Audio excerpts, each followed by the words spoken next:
namwe muri diaspora. Ndabararikira Igicaniro TV. Igicaniro TV ni TV yanyu, ni TV yacu, aho muzajya mukurikira amakuru yizewe, amakuru y'umwimerere. Muzakurikira amakuru y'umutekano, mukurikire amakuru y'ubanye n'amahanga, mukurikire amakuru ya politike ndetse n'amakuru y'imyidagaduro. Ngewe rero uzabibagezaho nitwa Ruhashya Egide. Rwanda community from here in Northeast and from Manchester, from Plymouth and other places. Welcome to our wonderful and amazing city of Newcastle upon Tyne. It is my absolute pleasure to be the first black Lord Mayor of this wonderful city to raise yet again another flag of a nation. Unfortunately, on this occasion, the 28th commemoration of the Tutsi Genocide, a horrible reminder of the past, of the history that we all should never forgive and forget. Forgive those who caused and forget those innocents who lost their lives. And this is a perfect reminder that we say that Newcastle is united. It welcomes people of all walks of life, and also to say it in our unity and in our stance that what happened in the genocide against the Tutsi in Rwanda in 1994 should never have happened in the first place, and we should do everything to avoid any other genocide. Like I said, it is my pleasure to raise the flag as I'm about to do. Thank you all for attending, and I look forward to spending some time with you later on in the afternoon of the program. Shall we?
yeah, that's true, yeah, the girl will go quite hard. Probably 20, 30. As Rwandans here in our communities, we haven't been able to gather together in person for the past 2 years because of the pandemic, of course. And for that, we can only admire you for remaining strong in the face of all difficulty and the familiar circumstances. And again, thank you for coming here today. But this year is also a bit different because due to a phenomenon called the solar cycle, the calendar for this year is similar to the calendar of 1994. This means that you might use the same calendar that you're using today to tell the dates in 1994. However, despite the fact that the days are similar on the calendar, we can all attest that it's way different for how it was in 1994. And during this ceremony today, we're going to look at speeches, we're going to have a testimonial, we're going to have a song and a poem, and the hope is that we continue to learn more about the healing, the growth, and the resilience, and the building, and also keep making a difference. Since we're in Newcastle, I'd like to invite Alice Kaparai, the chair of the North East Rwandan Association, for her welcoming address. Excellency, High Commissioner, Lord Mayor of Newcastle, Mayor of Jenoside, Councillor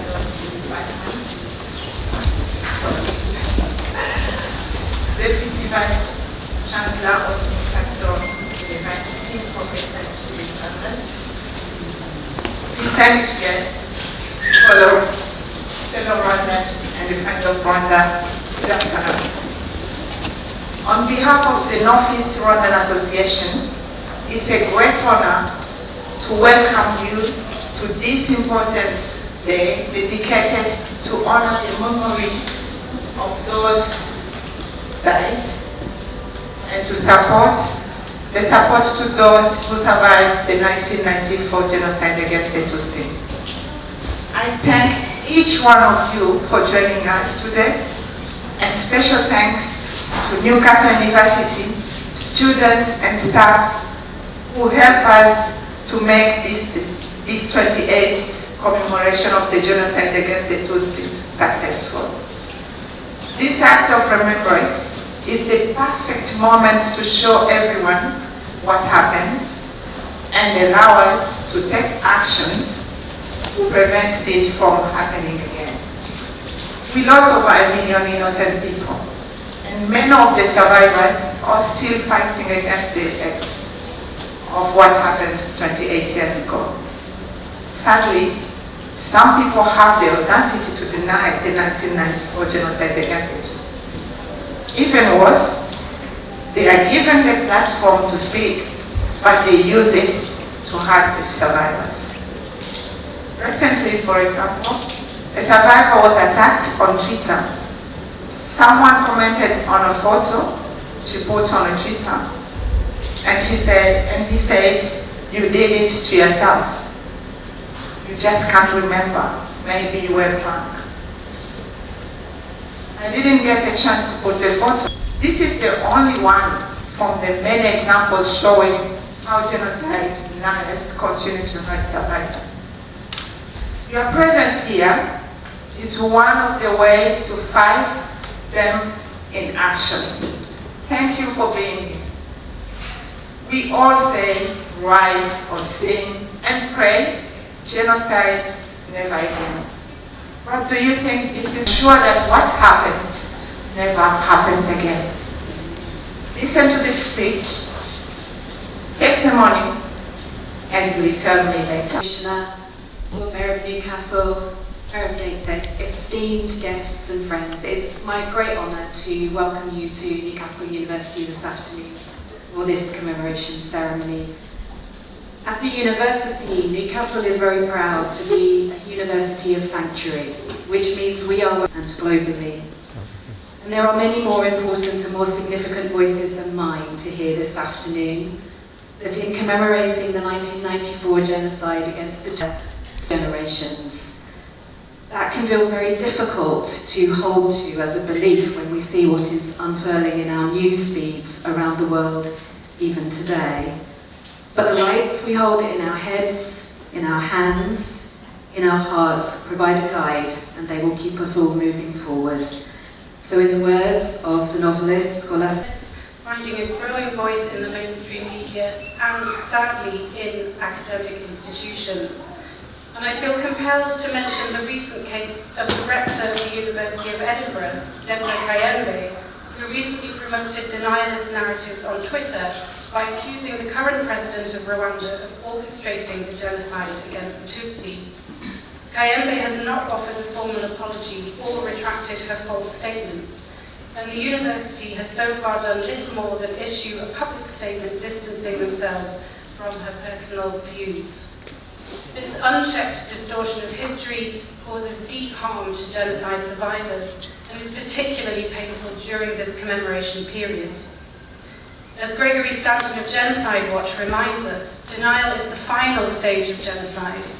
But we have to remember that denial is also central to the genocidal process from the very beginning. Today, we see more and more insidious forms of denial and revisionism, couched in language seeming to promote democracy and human rights, to make these seem like reasonable evidence, and to help us understand the full human cost of such violence. This is why the work of organisations such as NARC, the National Association of Rwandan Communities in the UK, and NERA, the North East Rwandan Association, is so important. And I also want to mention the work of the Ashami Foundation, of which I am privileged to be the chair. The Ashami Foundation is a genocide education charity that works with schools, young people and communities in the UK and Rwanda to harness the power of sport and storytelling to educate these young people and to build equality, tolerance and lasting peace. So commemoration is about doing this active work of remembrance and education. The stories of survivors remind us that the history of the genocide against the Tutsi and other modern genocides is still so relevant today, and that it is an ongoing, active choice for each one of us to stand together against hatred and to challenge identity-based prejudice, of which genocide is the most extreme form.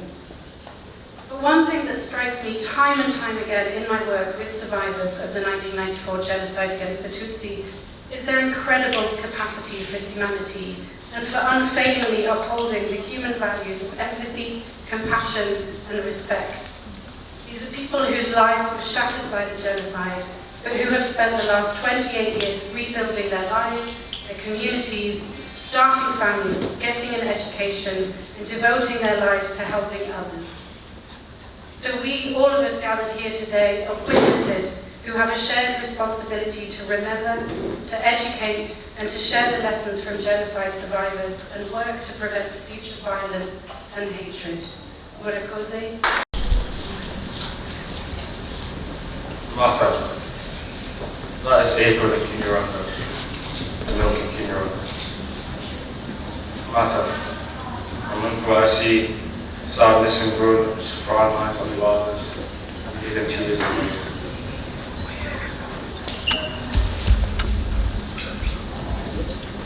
Among her, I see a group of individuals who witness the cause of ancestors, lost their sorrowful memories. Mata, born in 1894, wasn't filled with junk, but rather blood, rainstorms, and innocent lives. Ours was sadly lost, forgotten. Mata, and every day remember to appreciate the resilience of the survivors, the courage of the liberators, to educate the young future generation, to condemn the denials and remind perpetrators that, forget not, stronger and better we are. Stronger and better we are. Resilience is now our daily cloak.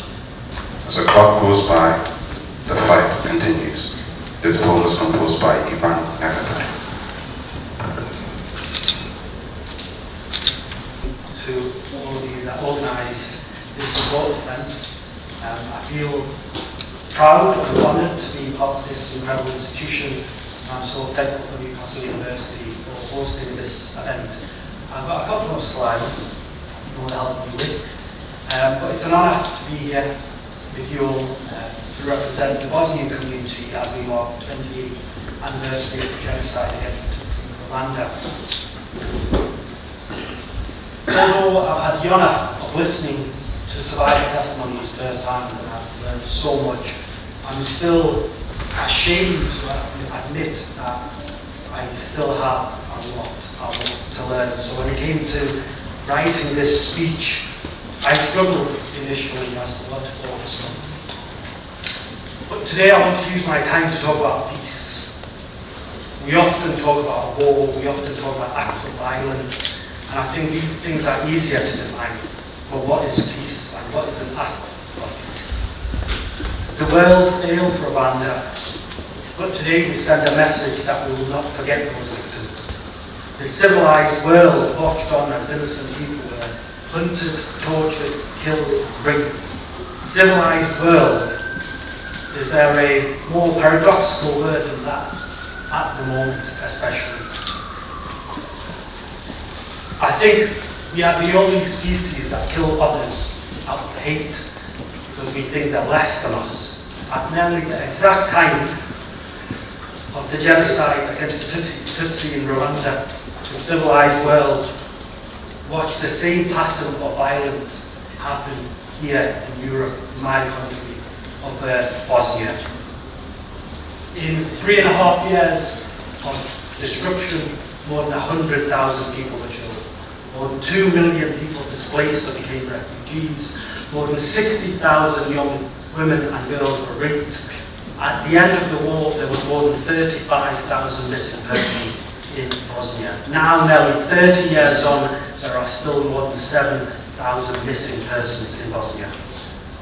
I came to this country in July of 1994 with my brother, my sister and my mum, and we came as refugees to join my dad who had arrived in Newcastle 7 months earlier as part of a British government project called the Bosnia Project. Life in Newcastle was difficult initially, leaving everyone and everything that grounds you in life behind and starting from scratch. The process of recovery was a long one for me and my family. As an example, one of the first things I noticed when I arrived in Newcastle was that I couldn't read and write anymore. But the recovery was only possible with the help of other people.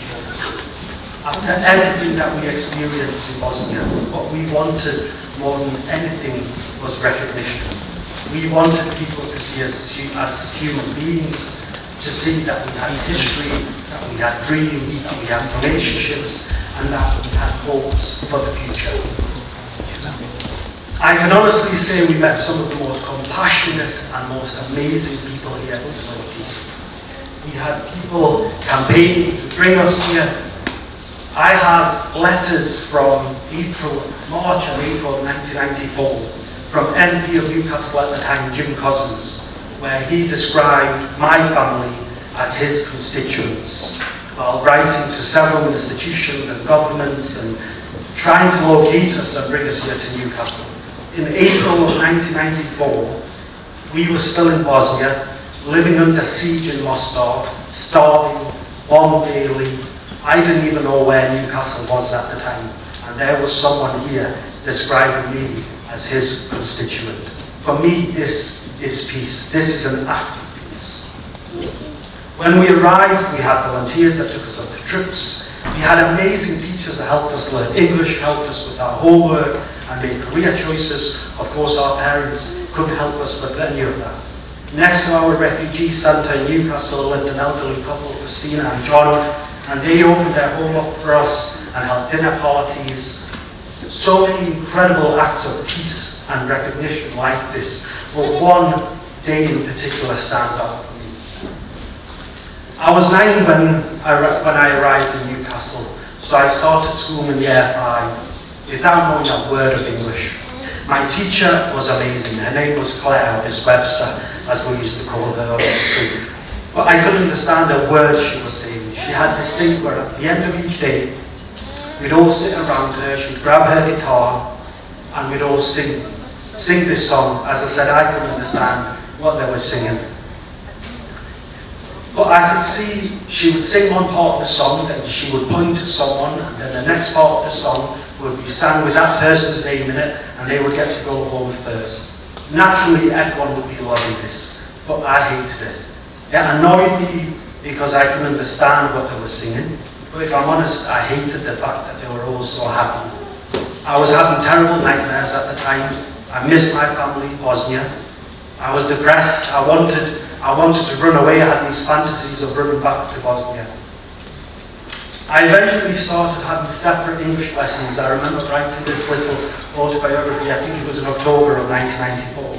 One day I came back into the classroom, everyone was sitting down already, everyone was extra excited this day, all looking at me for some reason. And I was just thinking, not this again, I can't do this, I hated this. Miss Webster started playing the guitar, they all started singing this song together, but this time, all of a sudden, I did understand it. But not because I learned English in a day and I could, easily understand English all of a sudden, but because she went through this incredible effort to teach her entire class how to sing this song in Bosnian for me. So while I was having separate English lessons, she taught her entire class. She went through this incredible effort to do this. This was literally the first day in months, if not years, that I walked home with a smile and I felt like I belonged. For me, this was the ultimate recognition. This was an ultimate act of peace. I've been telling my story for about 7 or 8 years now, up and down the country. And another huge step to recovery for me personally was establishing the Bosnian Genocide Educational Trust. We aim to humanize history by replacing faceless statistics and numbers with real human experience.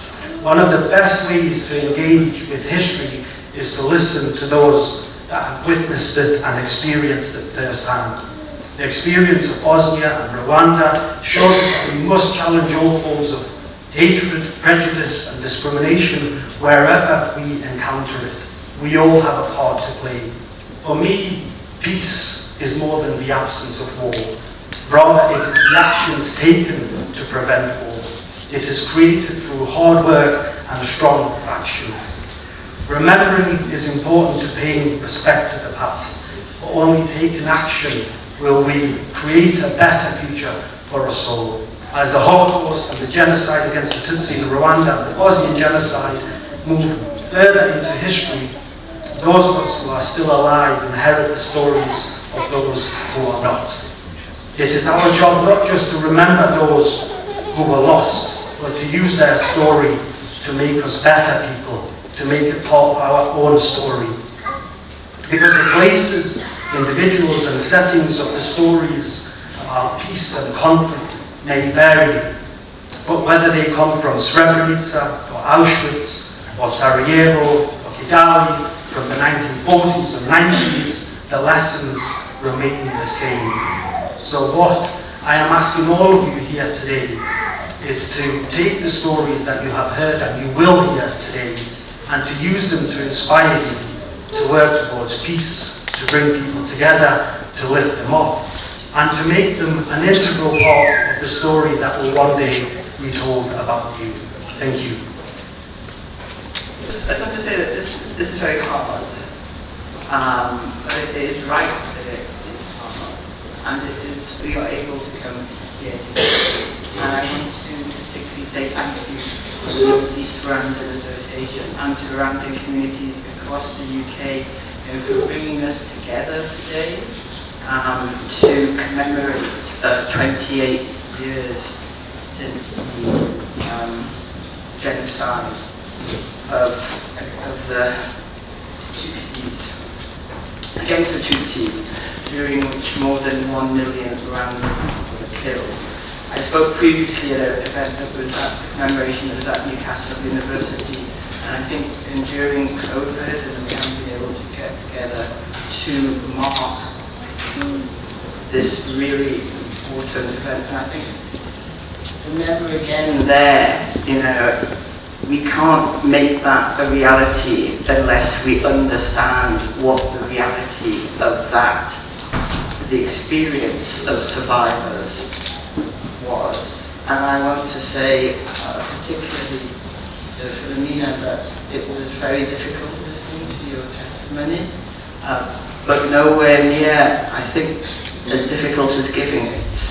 And I am concerned for the cost that recounting your story makes on you, but I want you to know that it is really important, because in hearing your testimony and in feeling that pain, I think it makes all of us recommit ourselves and rededicate ourselves to the struggle to ensure that that never again actually means something concrete. And as to what you were saying about supporting and protecting the survivors, I can tell you that as a member of Parliament, as the Labour member of Parliament for Newcastle Central and in Parliament, we are committed to supporting and protecting the survivors of the Rwandan, the genocide against the Tutsi minority, and also to supporting you in the essential search, well not search, but realisation of justice. Justice for the victims, justice for the survivors, and that means justice for the perpetrators. As well as that, we all have a part to play. It's so good to see so many people here, and I thank Newcastle University also for supporting this, but we all have a part to play in standing in solidarity with to mark and to commemorate the 1994 genocide against the Tutsi. And I want to pay particular tribute to the North East Rwandan Association for the work it's doing to help those suffering from the trauma, still suffering from the trauma of genocide, as well as organising this event, and likewise the Bosnian Genocide Educational Trust for their work with regard to that atrocity. I think the importance of a commemoration like this, and the importance of Philomena sharing her story, has to be the education of all of us, but particularly the younger generation about the history of Rwanda, and also all of us about the consequences of promoting narratives of division, scapegoating and us versus them, dehumanizing other human beings. And it's sort of painful to say this, and that, just hearing that incredibly painful testimony, but we still have people in politics in this country and around the world that are promoting messages of division, dehumanizing people, and seeking to further their own short-term agenda by scapegoating a particular community. I'm very proud to be the MP for Newcastle for lots and lots of reasons. But one of those reasons is the history that Newcastle has of welcoming and supporting people from all over the world, and particularly refugees from all over the world. My family arrived back here in Newcastle as refugees from the Biafran Civil War. And we have a long history as a city of sanctuary, and the work that the Newcastle City Council is doing to commit to welcoming those seeking refuge and asylum in Newcastle, and the principles of welcome, safety and inclusion.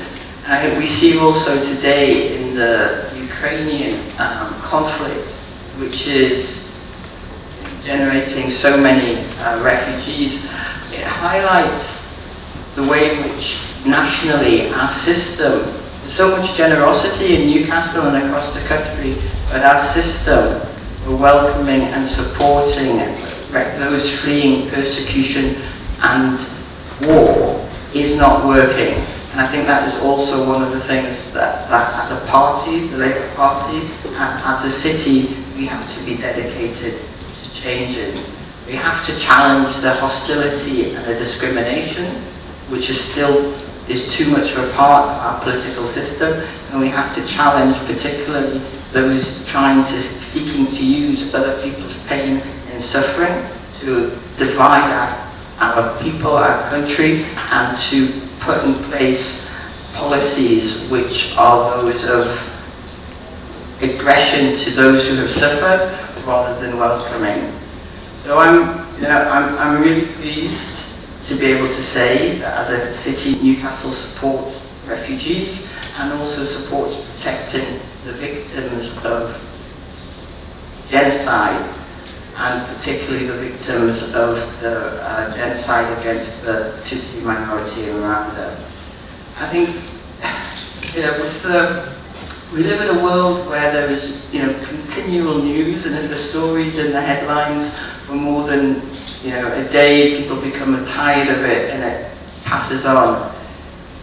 The importance of an event like this and hearing testimony of those who have experienced such suffering is that it can ensure that we do not forget, that we support and protect the victims, and that we ensure that the support for, as far as is possible, the trauma that continues to be suffered for so long after the genocide, but that we also show, and I think we see in Rwanda, that it is possible to have justice, reconciliation and peace if we all work together internationally and nationally to achieve that. Thank you very much. Let me say a few words. Thank you. Your Excellency, High Commissioner of Rwanda, Justin Swinge, distinguished guests, friends, members of the Rwandan community from all over Britain. I greet you typically as a Muslim with Assalamu alaikum wa rahmatullahi wa barakatuhu, and good afternoon to you all. Welcome to this wonderful and amazing city of Newcastle. There are times when I am asked to attend events and engagements and are asked to speak. When you do prepare a stellar speech, then you come to the event and you listen to the heart being poured out and testimony, which are factual lessons for all of us. And that's when you write your written speech and let your heart take over. Now, first thing that I did, I was absolutely honored and delighted. I said to all my brothers and sisters of Rwandan community that I was absolutely honored to fly the flag of the Rwanda nation here at the Civic Center. And it was one of my final moments, having joined with the Rwandan community here, and my support to them, to you all, will forever continue. Now, I said to you, sister, I can't feel any of the pain that you felt through surviving a genocide, but you know what? I feel the pain. I feel the pain of losing loved ones through brutality, through oppression, and through victimization. And this is a perfect moment, I think, that I remind you, all of you, and this city, and every one of us who play a significant role in a particular position. Some of the pains that I can feel. It was in this city in 1977 that my dad only lasted 10 days. And 10 days within his arrival, he was brutally stabbed to death. Now, when my journey started to come to this part of the world in '85, knowing where I am, knowing what happened to my dad and how he was taken away, how he was brutally taken away. And it was a moment of reflection, and you know what, I said to you, well done you, that's a sign of a beautiful person that you are, that you have said you have finally forgiven.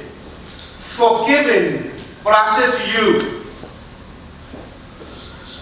and I remind everyone, let us never ever forget what happened and how it happened. It should never ever happen. I went to the very place where my dad was brutally murdered with an intention to change mind and hearts, and I set upon myself a task to change people's bigoted, racist views, for people to accept each and every one of us as who we are. As who we are. We are the sons and daughters of one Creator. Yes, we might have different religion. Yes, we might look different color. But I look at this room, I say, you know what? This is how colorful and diverse a room should always look like. In your last point, sis, you asked me a question, you asked a politician a question, perhaps it was a request. You know what? Maybe I might have already felt it in my heart, because I have already initiated the conversation with the Northeast Rwanda Association to look at ways of creating a legacy here, for we continuously remember all those innocent, I don't say lost of lives, murdered. All those innocent people murdered. And you know what? It's not good. It just simply is not good for all of us to say never again. What we need to do is we need to be prepared to say we will challenge each and every single time a brutal regime, a dictator embarks on the horrible hate to inflict on any one of us, regardless if we are black, white, whichever nation we come. And that is the only way we will be able to perhaps stop yet another genocide. We said it after the Holocaust, never again. Bosnia happened. We said never again. Genocide against the Tutsis happened. We said never again.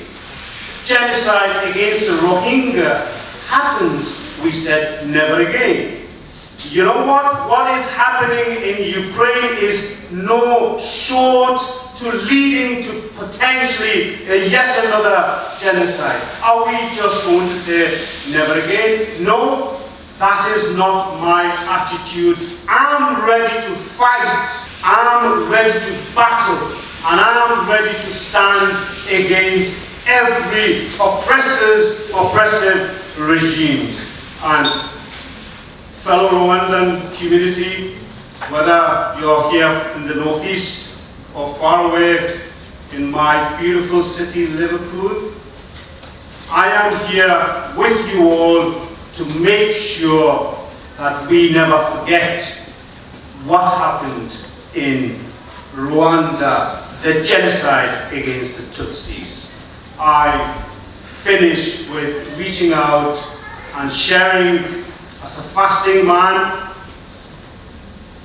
It is said in the holy books of Quran that a fasting man's prayer is accepted by the Lord Almighty. And I say, and I pray to the Lord Almighty, may He make our heart pure and beautiful for us all to see, love each one of us like how we want to be loved, respected, and tolerated.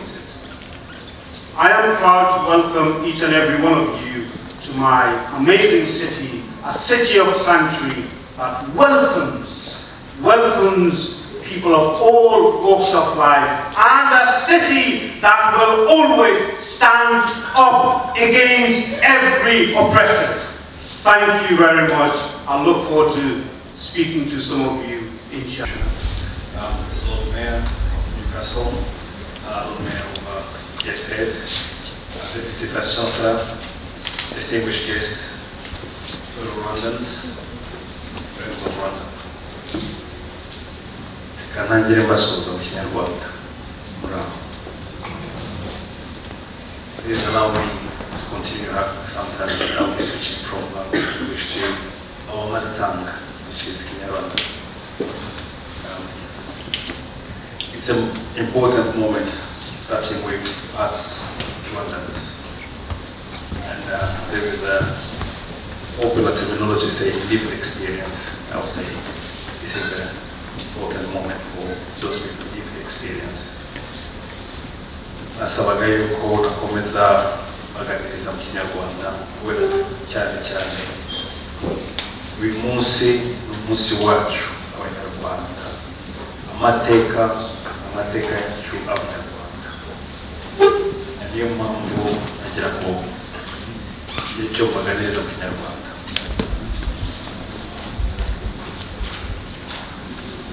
Kwibuka Jenoside yakorewe Abatutsi muri 1994 ni yacu Abanyarwanda.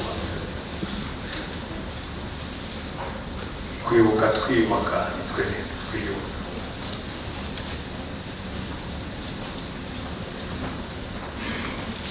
So nagira ngo buri wese cyane muri twe bakuze cyangwa se muri 1994 bari bafite umwumvire cyangwa ubwenge, bari bazi ibyabaye. Hariho wese wari uri ku isi, fata umwanya wibuke.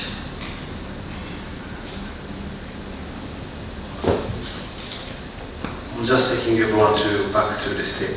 So those who have knowledge or knowing or being in that age of understanding what's happening, on that date, on that age of April 1994, you might have seen it on the television, you might have heard, but take your time and remember with us. Because the message on we always, our slogan is remember, unite and renew. It started with, I remember. In other words, I can say,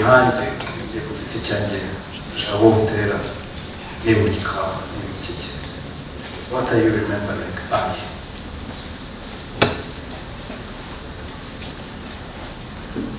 You can go back in that moment. I remember those days. Even birds were not singing anymore in Rwanda. Everything was quiet, except when we hear the cries.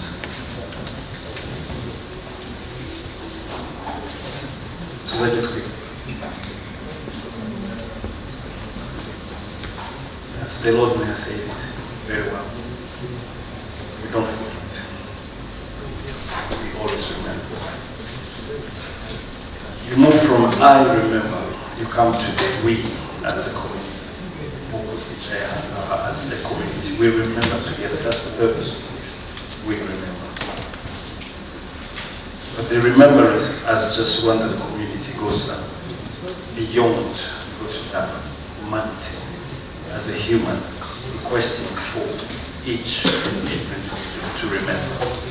That's why you have to remember. We don't move just on the remembering. As Rwanda, we've made the commitment of uniting. We started again with each of us.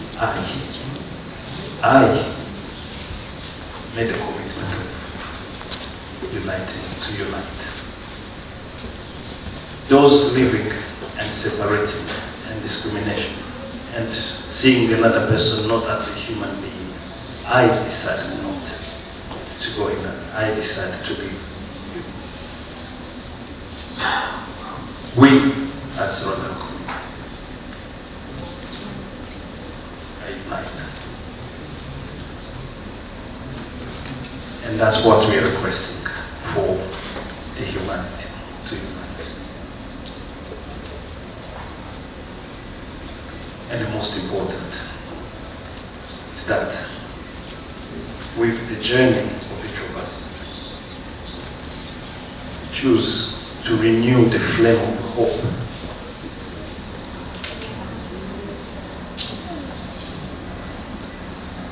Benshi bareza amateka y'ubuzima cyo urumuri rusobanuye. We renew the hope with the candle, the lighting of that hope. That's our commitment as Rwanda. So as a community of Rwandans living in England, we renew our commitment of saying it will never happen again. As each individual will be walking that walk. And we're asking as humanity, as human beings, to come on that journey with us, renewing that commitment of saying it will never happen again.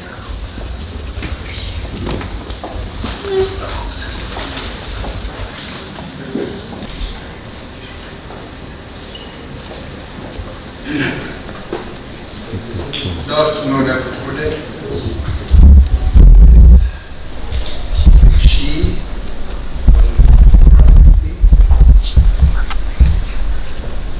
Lord Mayor, Newcastle,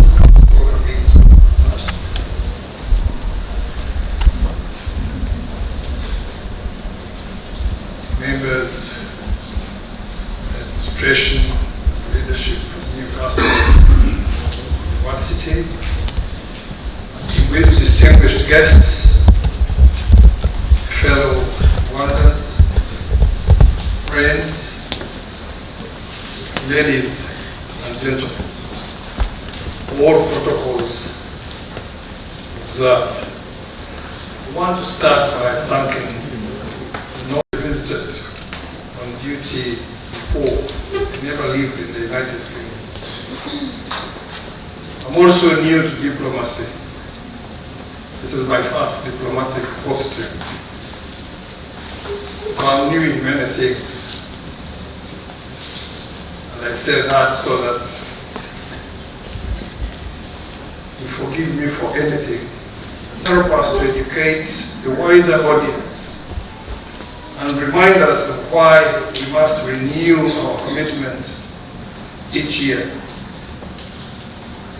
The voices of survivors must be heard as they help us to preserve history, clarity in that history, which is very important given the ever-increasing disinformation that gets out here. Why do we remember each year and each day? I think we remember because the genocide against the Tutsi was planned and executed by human beings. One of those who survived and lived with it. We remember so that we remind ourselves that the genocide against the Tutsi was halted by an army of ill-equipped, outnumbered, and outgunned young women and men of the Rwandan Patriotic Front under the leadership of our President, His Excellency Paul Kagame. And their main weapon was determination to save Rwandans in peril. I have continued to mention Rwandans, I think you followed that. Who planned, who executed, who died, who saved. There is a lot of Rwandans. We remember also, because for survivors of the genocide didn't happen 28 years ago. It happened yesterday. It happened today. It happened tomorrow. It never becomes the past. It just doesn't. We remember and we share the facts so that no one ever denies the genocide against the Tutsi and go and challenge it. We remember so that we unite and renew as one indivisible Rwandan people to guarantee and secure our country's future against ethnic bigotry and any other divisive cause.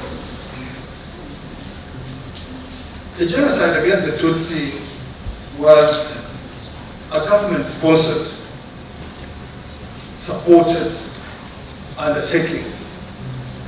It was systematically planned and facilitated through decades of many things: dehumanization, segregation, pre-genocide massacres, all with impunity up to the genocide of 1994.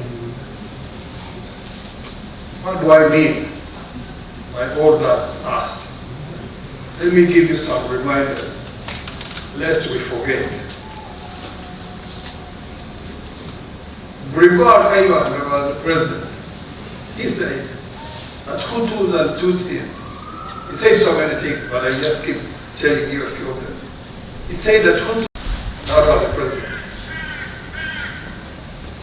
Another gentleman called there authored and published the 10 Commandments. You get the 10.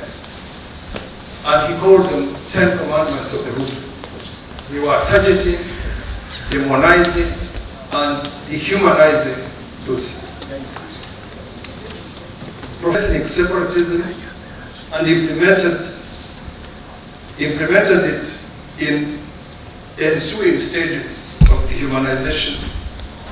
Remember, Tutsi being referred to as snakes, as cockroaches.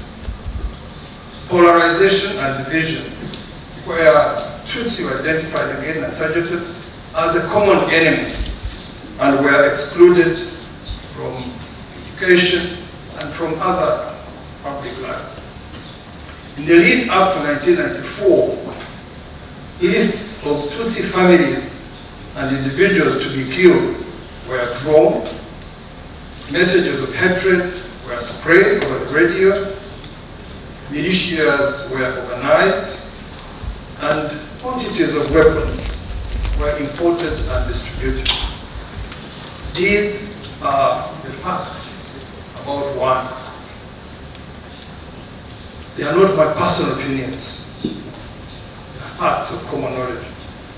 In 2006, the ICTR, the criminal court that was established by the United Nations, the appeals chamber stated that there is no reasonable basis for anyone to dispute that during 1994 there was a campaign of mass killings intended to destroy in whole, or at least in very large part, whoever you can get, Rwanda's Tutsi population.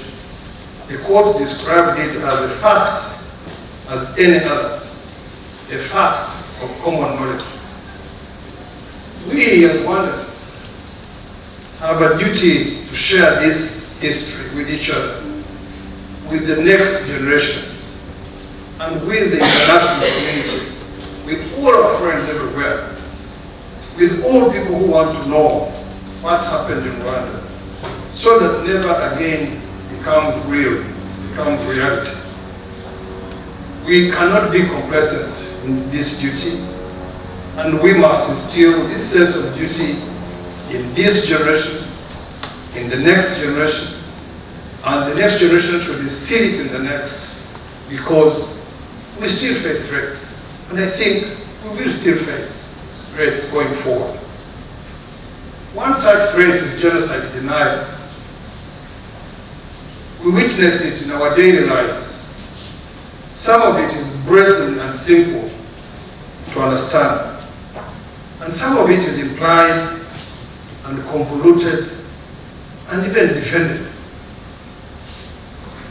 Some denial even comes from those in positions of responsibility and influence at esteemed institutions, including of higher learning, that Rwanda collaborates with a lot.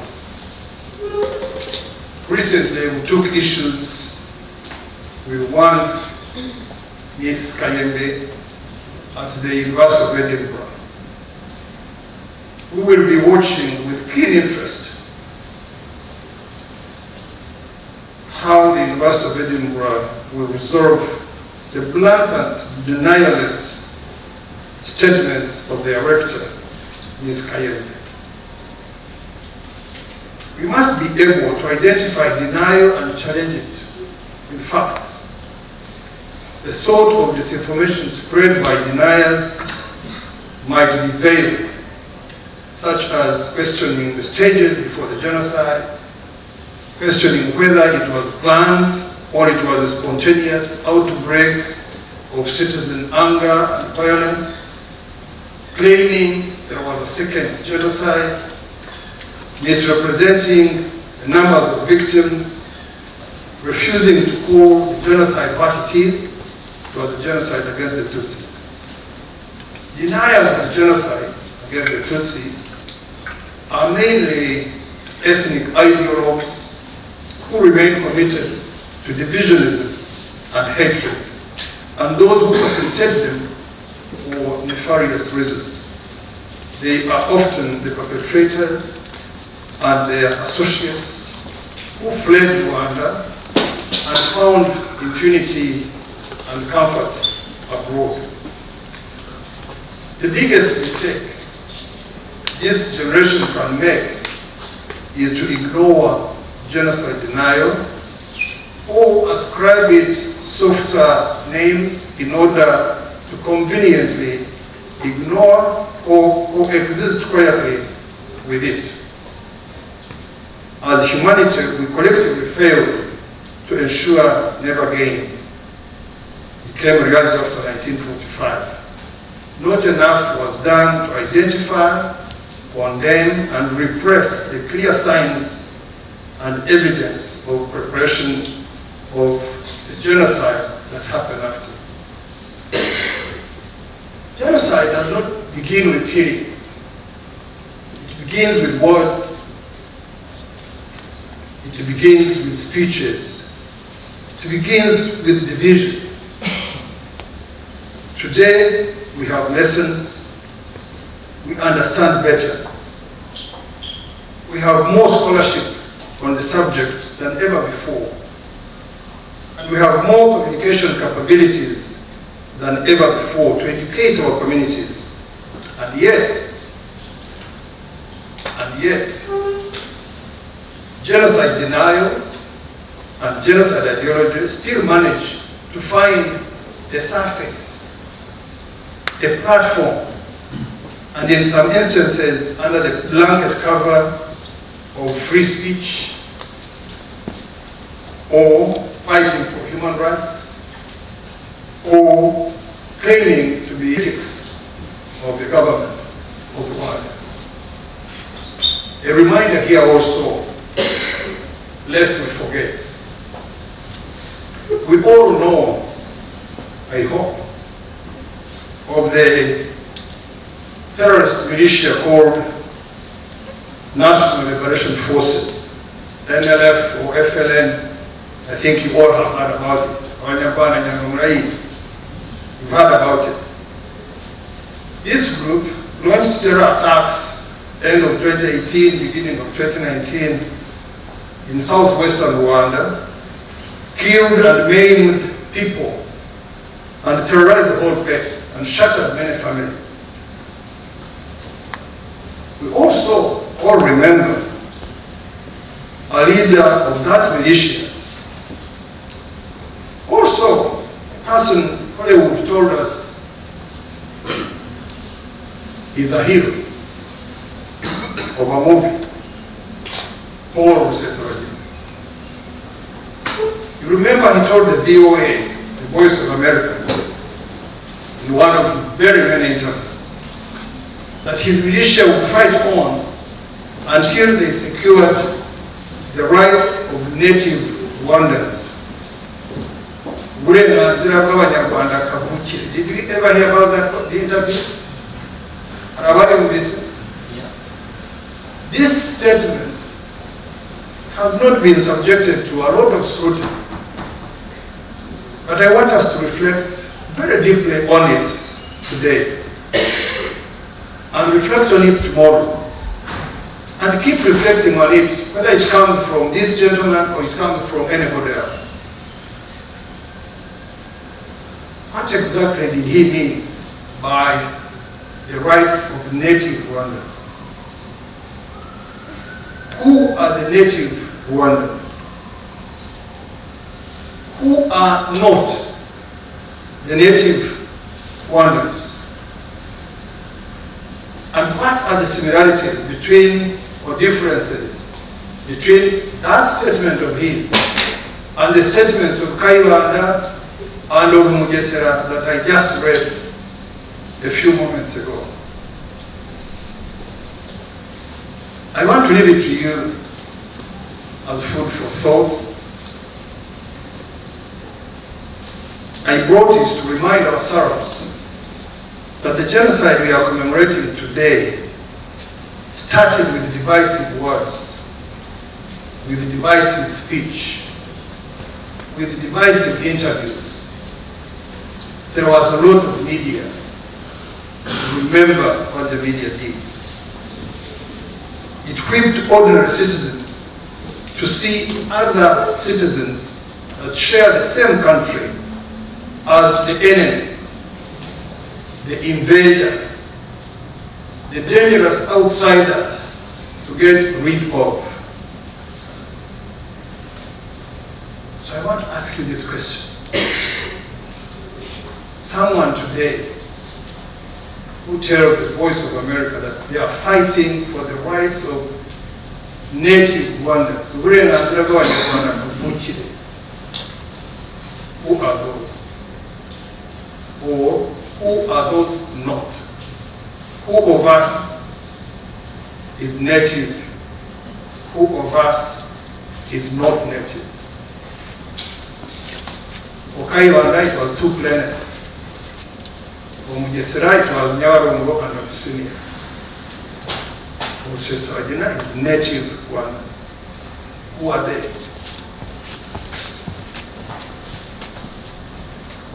You can dilute poison. You can put a veil over it. But ultimately, it is still poison. And it still has the potential to kill. It might kill you instantly. Or it might kill you day after tomorrow. Poison will have killed you. In Rwanda, genocide denial is punishable by law. We don't apologize for that. We have no shame. Often, this is used against the government, claiming the laws are anti-freedom of speech and expression. Yet, the right of expression and all other human rights are assured in Rwanda's constitution. But so is the rule of law.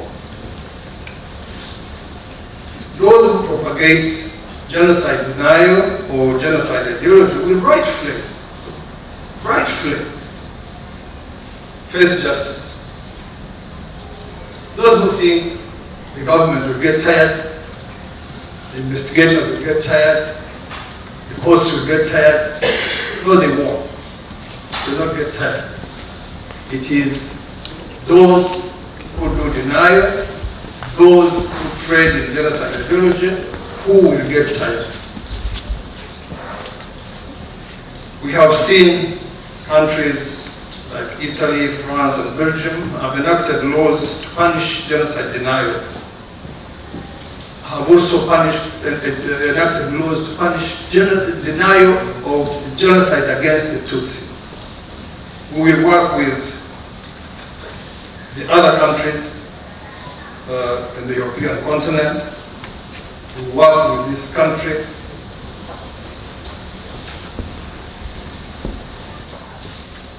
to do similar legislation.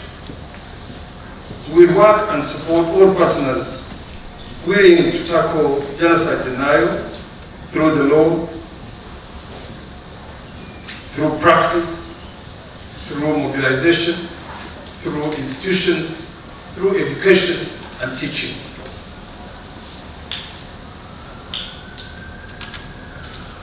Using all tools at our disposal, in education, in the law, in individually challenging denial of facts, I think we can make this menace hide under or disappear altogether. The surest way to prevent genocide is to be united and to be clear in our convictions and to have clarity of the signs and stages of genocide, have clarity over historical facts, and clarity on the immense damage denial and revisionism does to never again.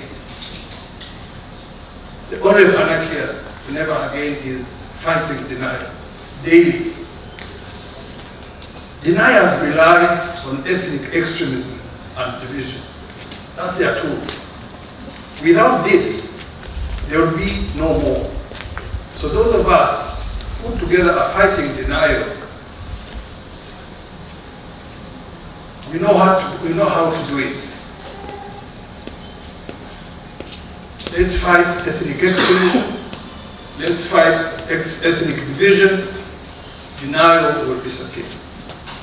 When we come up against denial, we must counter it through national unity, through the cohesion and inclusivity that has prevailed in the Rwanda we are proud to call home, all of us, today.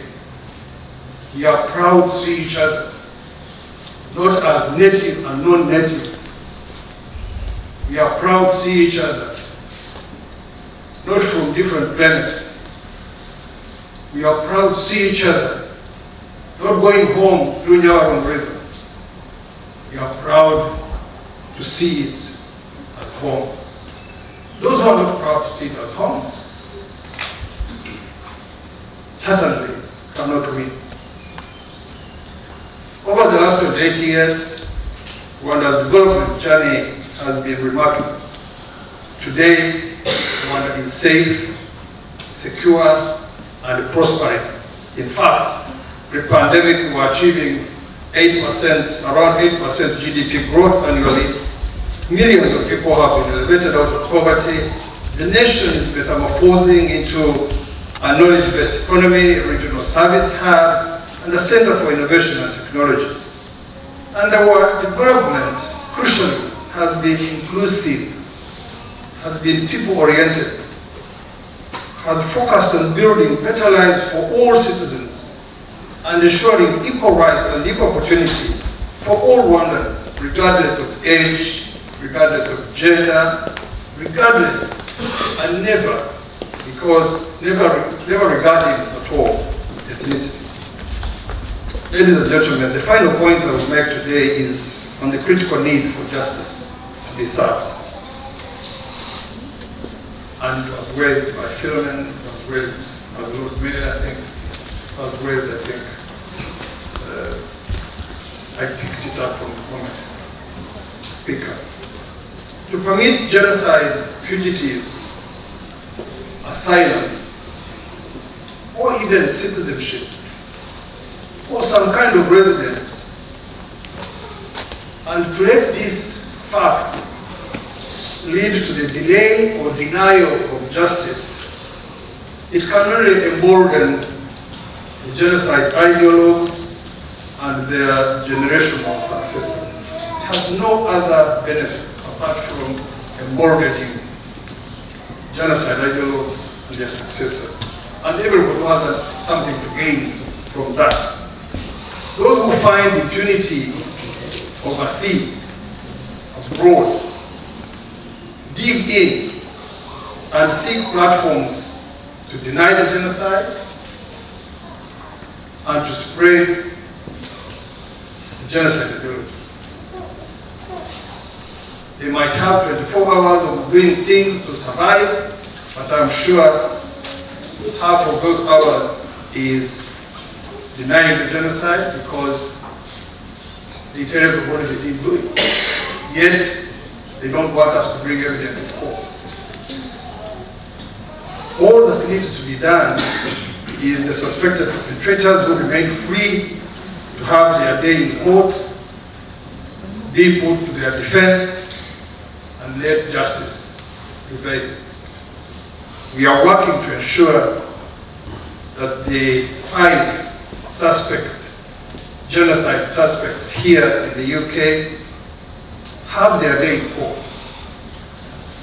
And we will partner with all who wish to walk this path with us for the ends of truth and justice and peace. To conclude, we are immensely grateful to those who have shown leadership, partnership, and friendship on our journey of unity, of reconciliation, and healing.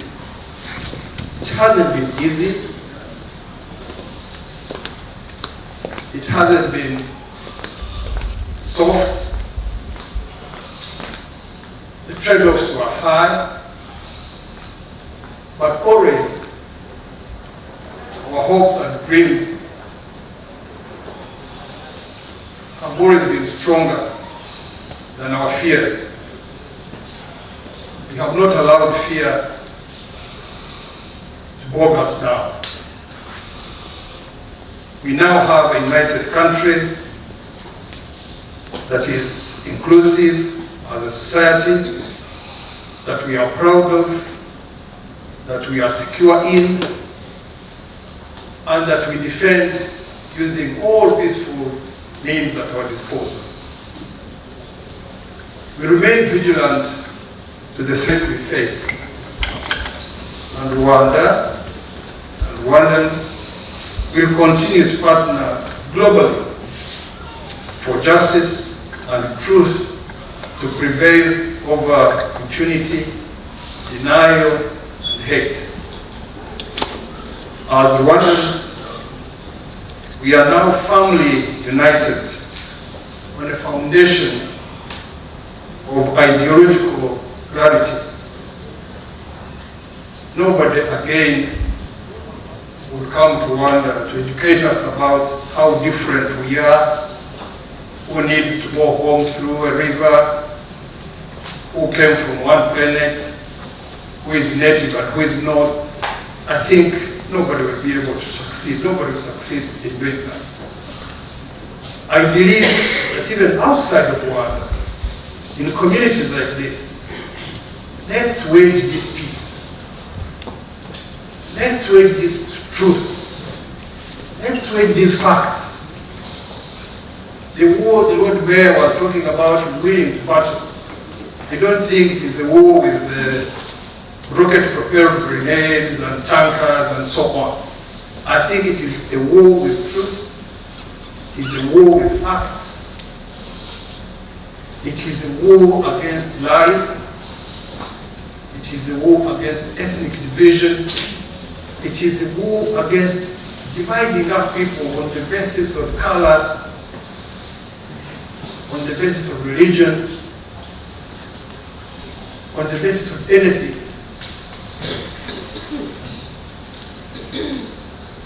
When you dig deep, just a little deep, under our skin, our blood, which I am told is the basic element that every human being must have. Because I may not be brown, I will survive. I may not be short, I will survive. But who of us here who says, well, I can do without blood for 1 weekend, and then on Monday I can, put it back, or maybe borrow something from a friend. And then I've been told that this blood is the same.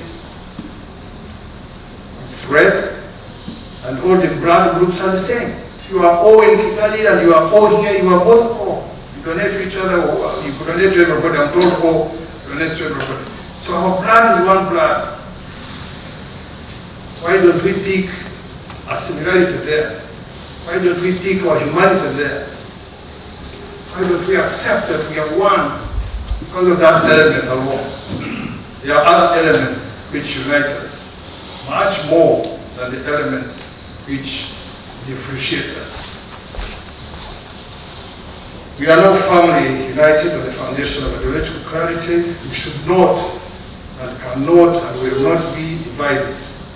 Our eyes should be firmly fixed on the Rwanda we want to have, both in Rwanda, in Newcastle, in Edinburgh, anywhere where you find Rwandans, you should find a peaceful, proud community of Rwandans. We will work for that. We will work with everybody who wants to work for that. Hopefully, we will be better and better every day. We want a Rwanda which is more and more inclusive, fairer, more prosperous, and a place all of us continue to be proud to call home. I want to thank you very much.